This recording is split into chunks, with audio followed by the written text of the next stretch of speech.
हमारे देश में जो हमारे पूर्वज थे, किसान थे, वो जैविक खेती किया करते थे।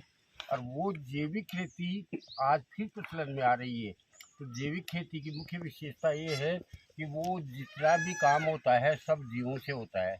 खेत में बैल काम करते हैं, मंडी में बैल जाते हैं, सब काम वो होता है। लेकिन इसके साथ सबसे बड़ी बात ये थी कि किसान हिंसक नहीं था, अहिंसा का पुजारी था।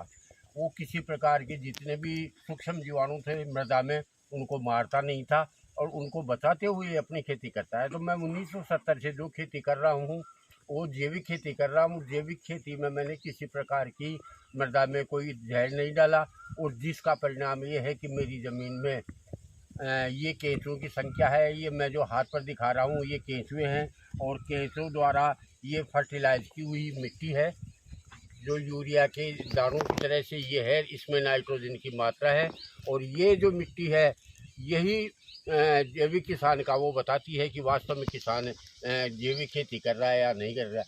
अगर रासायनिक खेती करता है तो उसकी ज़मीन में कभी ना तो मिट्टी में खुशबू आएगी, और न इसके अलावा ये जो जीव हैं वो ज़िंदा रहेंगे।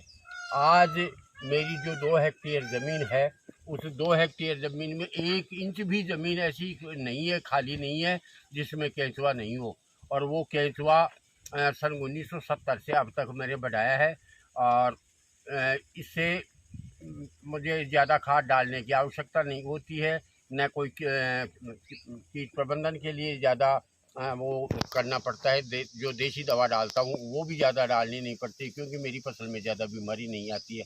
तो मैं हर किसान से ये कहूँगा, जैविक खेती करो। जैविक खेती में भी मुख्य रूप से केंचुआ पालन करो, क्योंकि केंचुआ एक ऐसा जीव है जो 24 घंटे आपके लिए काम करता है, और 24 घंटे में मिट्टी खाता है, पत्ते खाता है, अवशेष खाता है, और वो खा करके और आपके लिए ये फर्टिलाइज की हुई ये मिट्टी जो निकालता है। और इस मिट्टी में जो नाइट्रोजन है, और नाइट्रोजन के साथ और भी जो तत्व हैं जिनकी मृदा के लिए पूर्ति होना आवश्यक होता है, उनकी पूर्ति करता है, और ये किसान के लिए बहुत ही लाभदायक होता है।